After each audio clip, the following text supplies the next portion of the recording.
అజిత్ పవార్ గారు ఈరోజు ఉదయం 8:45 బారామతి దగ్గర విమానం ల్యాండింగ్ అవుతున్న సమయంలోనే విమానం కూలిపోవడంతో అక్కడికక్కడే చనిపోయారు. ఆయనతో పాటు ఆయన వ్యక్తిగత సిబ్బంది ఇద్దరు, మరో ఇద్దరు విమాన సిబ్బంది, పైలట్లు మరొకరు, మొత్తం చనిపోయారు. 5 చనిపోయారు.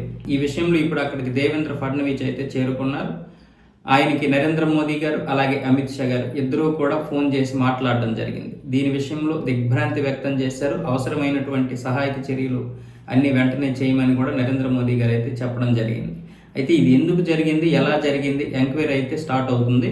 ఎంక్వైరీ ఇప్పటికే మొదలైంది. అయితే సాంకేతిక లోపంతోనే విమానం కూలిపోయిందని ప్రాథమిక దర్యాప్తులో తేలిందని చెప్తున్నారు డీజీసీఏ.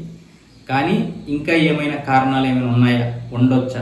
జిల్లా పరిషత్ ఎన్నికల ప్రచారం కోసం ఆయన వచ్చారు. ఇంకా ఏమైనా కుట్ర ఏమైనా జరిగిందన్న కోణంలో కూడా విచారిస్తున్నారు. బహుశా లేకపోవచ్చు, కానీ దాని మీద కూడా దర్యాప్తు జరగాలి కాబట్టి జరిపిస్తున్నారు.